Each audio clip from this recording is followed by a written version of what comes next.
Dude, not that I didn't like Andor, I loved every episode, but this change of pace with the Bad Batch now finally being back, it's the greatest thing to happen after getting a new chapter with 2023. This time around, we start off with fun. Although these two episodes were kind of dark in their own twisted way, whatever it is, you can't really negate the fun that is the Bad Batch crew.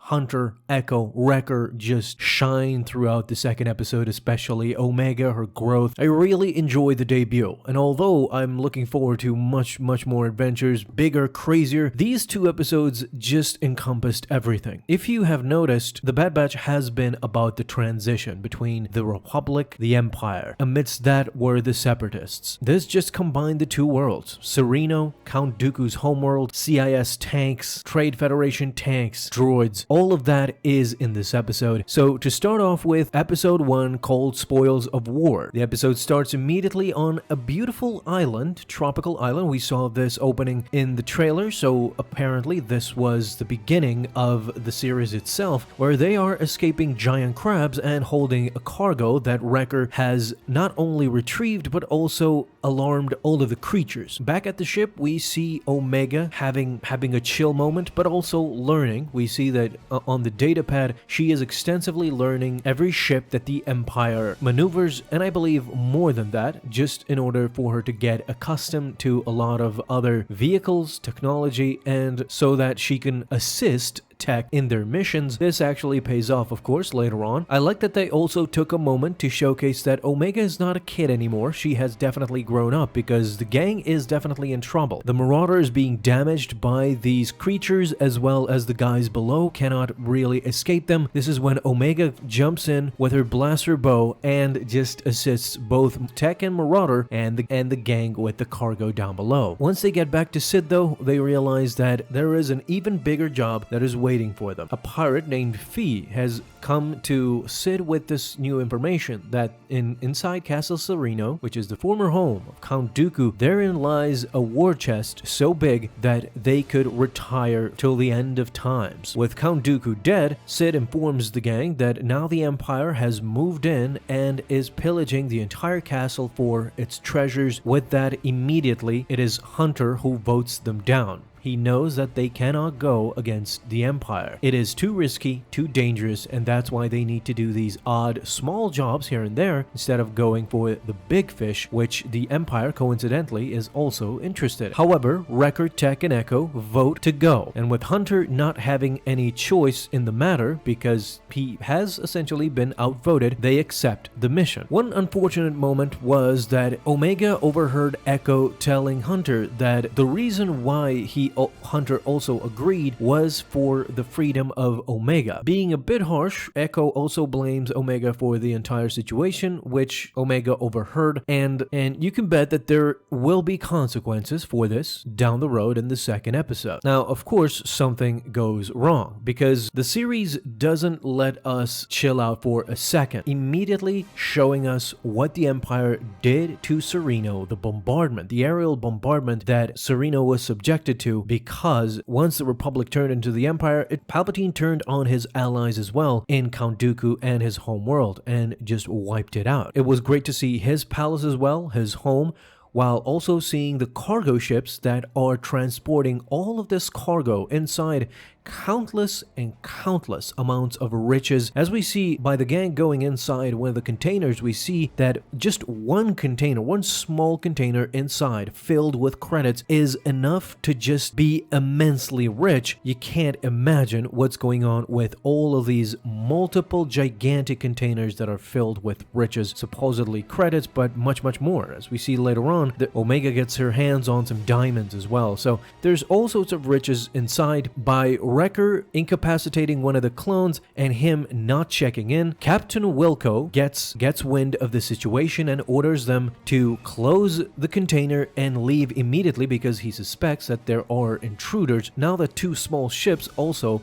have been blasted to smithereens. This means that from this point on until the last moments of the second episode, the gang is separated. With Wrecker and Hunter outside, Echo, Tech, and Omega are trapped inside the container that is now being transported to an Imperial ship to jump to hyperspace. If they do that, then there is practically no hope for the gang, so they need to find their way outside. For the fans thinking that they're gonna come off rich off of this mission, well, this is the point where we realize that none of the riches really matter. Now it completely turns into survival mode. The guys are not interested in the credits anymore, and although they're trying to get a container transported with them back into the Marauder and at least have one container get out of this mission with one container full of credits, they ultimately need to leave it behind because clone troopers are right at their tail shooting at them because this container is keeping them back. This is where the knowledge of Omega comes into play, because Captain Wilco dispatches all of the escape pods so the guys cannot escape,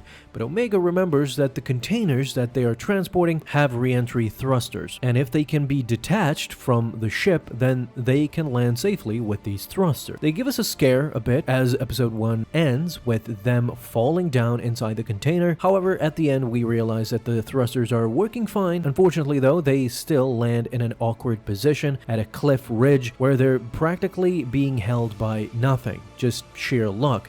They need to escape as quickly as possible before he completely falls down into the valley and crushes them completely. During this process, Tech gets injured badly. His leg is practically crushed. Echo goes outside and sees the dire situation that they're in. With this, they grab Tech and Omega, and all three of them venture into the forest because, knowing the tactics of the clones, they know that they are coming for this container and they will find them eventually. They need to hide as quickly as possible. Clones are also closing in on Hunter and Wrecker, who are now venturing into the bombarded city. Hunter, knowing full well that Captain Wilco is now monitoring communications, he lets Tech know that they should implement Plan 00, which later text tells us that it is the plan to go radio silent, however in code, so that Captain Wilco cannot intercept the code. This further shows the fans why the Bad Batch is one of the superior units to everybody else, because they are one step ahead of their opponent, this time around being their brothers, their clones. It is at this point that Tech, Omega, and Echo run into Romar, who is looking at them from afar. Once they get reacquainted, Romar takes them to his house, albeit reluctantly, and it is a nice chill moment to see all three gather themselves slowly. Tech works on one of his ancient,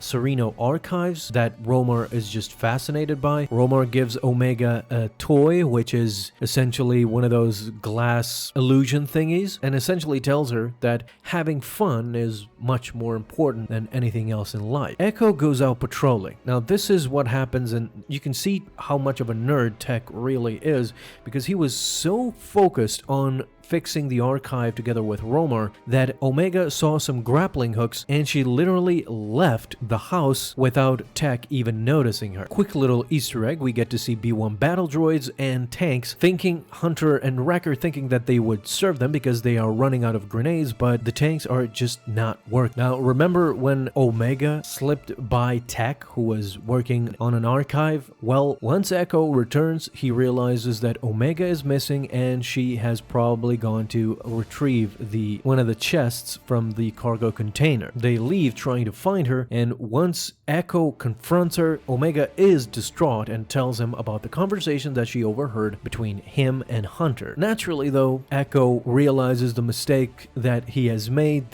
that he has rushed into those words. He tells Omega that if she hadn't been the catalyst, then all of these guys would have been working for the Empire now. They would be the evildoers, and if he had to do it, he will do it all over again. Everything that has happened, giving reassurance to Omega that they have done the right thing, but also trying to insist that they leave immediately because the container is about to fall, and right as they leave, the container does plunge to its destruction. Clones, however, are closing in on Tech, who is trying to help them down below. Fighting ensues. Romar is also involved here, but in the end, and both Echo and Omega are saved by Tech and Romar, who was also involved. If Romar wasn't involved, then Tech would have had huge difficulty because of his leg that he was barely hanging on to. Hunter and Wrecker also make it past Captain Wilco and the other stormtroopers or clone troopers, whatever you want to call them at this point, with Wrecker even getting a cannon for himself. Now, remember that thing by not killing their brothers? Well, Wrecker just killed a pilot who was inside a patrol ship and blasted at his brothers as well. I don't know if he killed any of them, but that pilot is definitely dead. Also, Tech just shot at an LAAT full of clones as well. So make of that what you will. These guys have definitely started to kill clones, quote-unquote brothers. Whatever the case, the guys finally escape aboard the Marauder. They escape without the riches, unfortunately, but they escape with their lives, and having been through this experience have brought them all closer together.